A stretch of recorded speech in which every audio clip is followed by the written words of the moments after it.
As a Thomas fan, it is obviously, without a doubt, very clear that I love the classic series. From its timeless messages, detailed lore, stunning set visuals, and relatable, fun, adoring personas of all of our favorite characters, it should be pretty self explanatory that seasons 1 through 5 of TNF are something absolutely special to both the fans and the franchise itself. However, as we all know, that great appeal that the show had to people was quickly tarnished with the worldwide release of Thomas and the tragic Failroad. The world of Sodor was now viewed as somewhat of a whimsical, magical land now with colorful talking trains because magic and that meaningful purpose that the show once had was now lost and no longer mattered anymore because of the movie now portraying the show's feel as unserious and silly.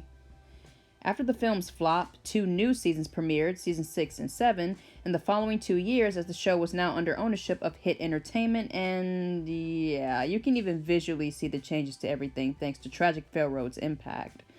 The models don't look as brass and realistic as they did before, the sets looked a bit more bland, the stories were written with a different, more downgraded feel, like the morals and stories started to feel more generic, and in my opinion, the biggest pointer of all, the character personas. The characters were starting to do things that the real versions of themselves wouldn't have done, and their growth throughout the classic era feels disregarded. Like, why in the hell is Gordon all grumpy and an asshole now? Edward is a useless old steam pot. He should be retired. Overall, the show didn't have the same charming and positive impact like the previous seasons did pre-Tragic Failroad. And even though these seasons are still also seasons that came out before the bigger hit changes in 2004, it's because of all these changes that many people still like to view these following 2 seasons as no affiliation to the classic series whatsoever. And they think they're just dull, bland cash grab seasons to kick off as prototypes, if you will, for Hit's plans layouts for the shows going forward. However, there are some people that see past all those flaws and rough points and still like to consider it as 2 bonus add-on seasons to Classic Thomas. Because, I mean, hell, David Minton and Britt herself at least were still involved with the show at the time after the film's release, and it's pretty damn evident they gave a shit about the show way more than Hit and later Mattel ever did. So, out of this little group of people who see season 6 and 7 like this, let's just say that yours truly is included in this opinion circle. I mean, around the time season 6 and 7 were coming out on home release, I was growing into Thomas. So naturally, I think it's safe to say that I grew up watching these 2 seasons a lot, especially season 6. The stories were still as interesting to me as the previous seasons were when I watched them as a kid, and I still kind of think the same thing today. Well, of course, now being older, I do have a better understanding of why season 6 and 7 are not the greatest seasons, but at the same time, it's hard to disagree on whether they should be considered as part of the classics because seeing as how I grew up on them, I just think they're okay seasons despite all their problems. I want to talk about why that is. For starters, the direction style. Okay, let's just go ahead and get out of the way that we all know that starting with these seasons, a whole new production crew came into play, with Abby Grant as new head writer, Phil Farrell as co-writer and new producer, John Page and Paul Larson as 2 new writers, not to mention Steve Asquith being promoted as associate producer and consultant, and of course, Ghislaine, previously Britt's company, and Hit Entertainment as the new distribution team. Yeah, a huge shift in behind-the-scenes staff, huh? But despite the whole new crew now coming in, let's not forget the fact that this was all still being directed by David Minton himself. This man, along with Britt, is who we have to look at as to who helped to make Thomas previously so unique.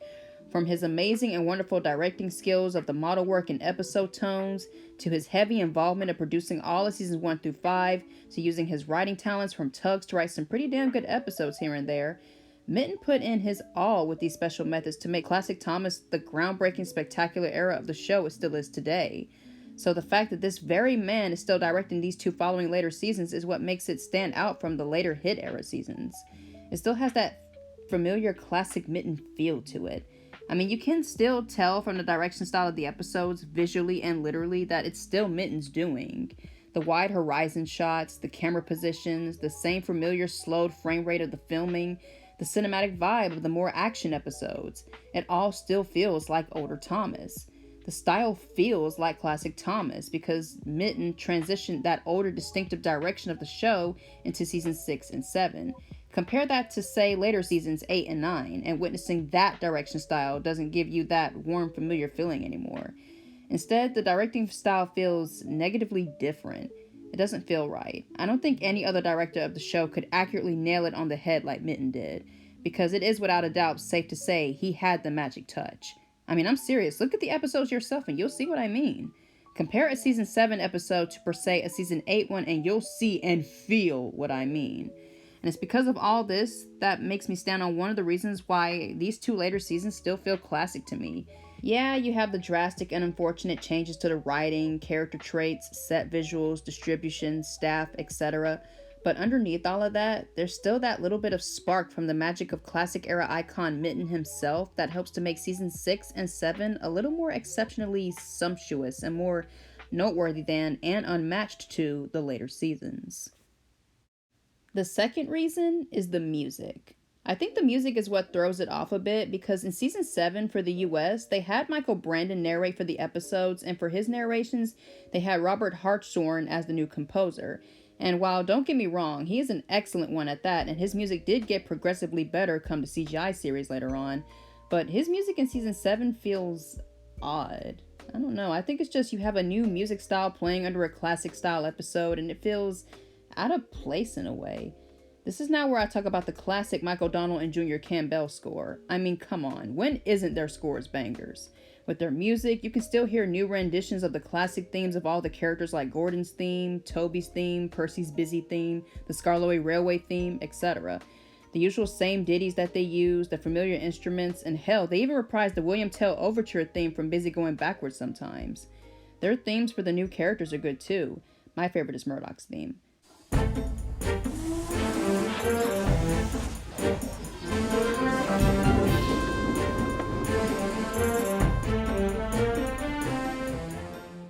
The Mike and Junior score kept the classic vibe going music-wise, and what makes them different from Hartshorn in season 7 is the music tone.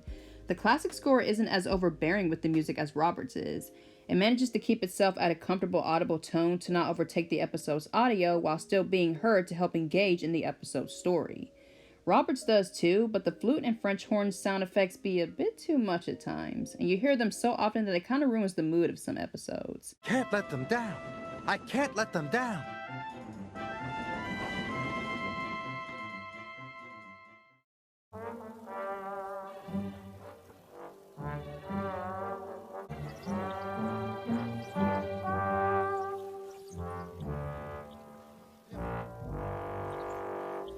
The score could also be big when it needed to as well, though. Like if something involved being in a stormy setting or whatnot, much like for say season 5, the score got pretty epic. For the record, and I even said this on Twitter before once, but I absolutely loved the scene in Salty Stormy Tale of the Ship at Sea. This episode always gave me chills as a kid, and it still does today. The wind sound effects, the rain, the dark ominous setting it shows, and of course, the music. Mike and Junior went ham on this. Not to mention it's the same music used in a previous season 6 episode in a scene with similar points. In the episode No Sleep for Cranky, when Salty is telling a story of a ship at sea that crashed during a raging storm. It sounds so orchestral and climactic. They killed it. So overall, the classic score is another element that sells the classic feel for me. I think what does it the most is the themes for all the characters being played throughout. Mike and Junior never miss. Their timeless soundtrack playing in the background may make you appreciate even some of the bad episodes just a bit more. Like the old bridge from season 7 may not be a good episode, but that good old classic Skarloey theme score makes it just a bit better to watch, don't you think? Speaking of episodes, I just want to put out there that obviously not all episodes are bad from these 2 seasons. You have some great ones like No Sleep or Cranky, A Bad Day for Harold, Jack Jumps In, A Friend in Need, Scaredy Engines, Toby Had a Little Lamb, The Fogmen, Gordon and Spencer, Percy Gets It Right, James and the Queen of Sodor, Emily's New Coaches, Salty Stormy Tale, Hooray for Thomas, The Refreshment. Yeah, I think you get my point now. Also, I know Gordon Takes a Tumble is a meh episode, but I kind of want to add it as a personal gem because god damn it, that crash is amazing. It never fails to entertain me and cracks me up. I know I said earlier that some of the characters' personas got messed up around this time, but you still have some characters that still have some of their traits from pre-Magic Railroad. Like in season 6's Percy's Chocolate Crunch, Percy has that dirty, tired, annoyed aspect from season 5. Literally him being dirty and cross as the engines tease him in the washdown scene is giving Put Upon Percy vibes a little. Not to mention James still has his flamboyant voice here and there, despite Baldwin being a bit more subtle with it this time. Taking vacationers on rides around the island is our job. It's Pokey Percy. Minor note, but Rusty's character in Rusty Saves the Day has always been kind of interesting to me. I like how he's sort of like a problem solver in this episode, making the suggestion to reopen a branch line even though it's shut down for, a day? It's kind of like Rusty reminds Sir Topham Hatt how much of a weird idea it was to shut down a line for a day, when really that line is exactly what the engines needed to avoid dangerous blasting at their quarry. Plus, yeah, I know in a better scenario of this episode, Skarloey and Rhaenys would realistically be the problem solver roles in this episode, considering it's their line and they're the wiser, older engines. But, for what it's worth, I still think Rusty's role is kind of nice. On the Season 7 side of things, the introduction stories for the new characters are pretty good. They feel like suitable and fitting starts for each of them. I also like how it establishes their characteristics moving forward. My favorite is Emily's new coach, is because it sets up Emily's character as being the fellow, older female colleague that looks after the other engines after her quick thinking to rescue Oliver. It made the other engines, especially Thomas, appreciate her better now, knowing that she's a humble ally who will put others before herself when needed. I also like Peace and Quiet, which introduces Murdoch's gentle giant persona. Also Spencer, a newcomer part of the Gressley Company who gives Gordon some competition, for quite a while afterwards too. Looking back at Season 6, I like Harvey and how they wrote in how a steam engine with a lifting crane can be of good use on the railway. Salty's quite the charming character and works really and comedically well as a dog's partner for Cranky. And let's not forget Jack and the Pack. The construction team characters are their whole own thing entirely, and I love it. I like how Season 6 and 7 continues the good building of original, likable characters. Like, the characters don't feel like they were brought in for toy merch and whatnot. They feel like characters that the team wanted to introduce as their own, and like I said, made them original and well thought out. You can tell they were creative with these newcomers. As for the episodes, the good ones anyway, I think what makes them good to me is the neat and or clever plots and character actions that, when put together, can make for some appealing stories. Examples like this are A Bad Day for Harold and The Refreshment Lady Stan.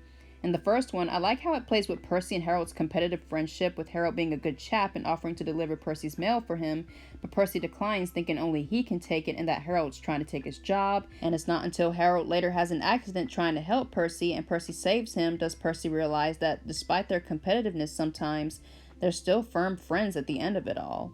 It's an example of one of those well put together Percy and Harold stories that strays off their bond, like Percy's Promise. Letters to Santa also did something similar later on. Meanwhile, Peter Sam and the Refreshment Lady story is just as unique. I like how it strengthens their friendship following their meetup in Season 4, which is also a good continuation emerging from the classic series. The plot not only shows how good of friends the two are, but it fleshes out their friendship more by having Peter Sam doing something kind for her by giving her a new stand to further extend her refreshment business.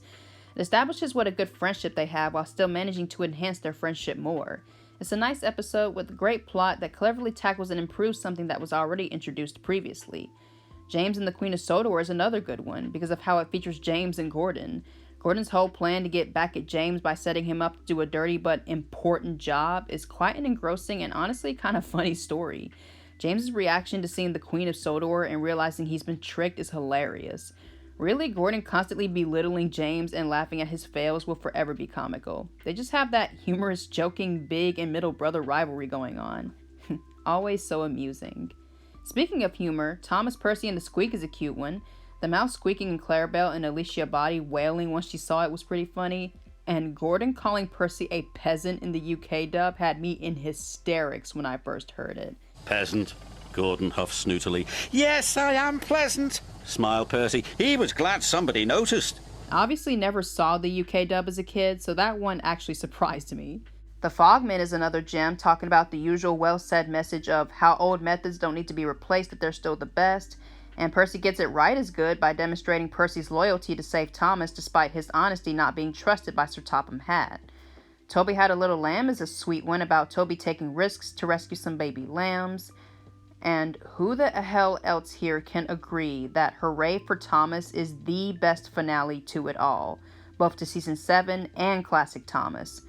Thomas and Bertie doing their classic racing, but then Thomas ditches the race to help some children like the unselfish, modest grown-up character he has became, and then everyone gathering around him to give him a medal as a huge thank you. It's kind of like a subtle spiritual way of celebrating Thomas, both the character and the show in its classic era, for being so special and wonderful to many people, kids and adults alike, for a whopping 19 years at that point before the big changes would happen the following year. When you think about it, Hooray for Thomas treats it as a sort of a little goodbye to David Mitton and his crew before they left the show for the final time. Because after everything I just went over, these 2 seasons to me do still feel like they've been touched by the direction of Mitton himself. So this being the case is a real emotional milestone. But I think my point has made it across that despite all the bad episodes and other flaws these 2 seasons are known for, the good episodes here and there are quite brilliant and, in a way, really make up for it. In conclusion, even though they were the first 2 comeback seasons following tragic Failroad and were starting points to some writing and character flaws as well as big distribution changes for the show, it's the familiar things about season 6 and 7 like Mitton's directing, the classic score, and some of the standout, clever, decent episodes that one can argue could still make them a part of the classic Thomas era. So all in all, I recommend giving a few of the good episodes a watch, though if you're in the US, I recommend the UK dub of season 7 for the original score. For me personally, I kind of like these seasons despite the issues, and as someone who grew up watching them, I always feel a wave of nostalgia when I pop on a few episodes. Do you consider season 6 and 7 as classic Thomas? And if so, what are some things you like or any good episode favorites? Feel free to say so in the comments down below. Thank you all so much for watching this video, as it took quite a while to make, honestly. Be sure to leave a like and subscribe, and I hope y'all have a great rest of your day. See y'all!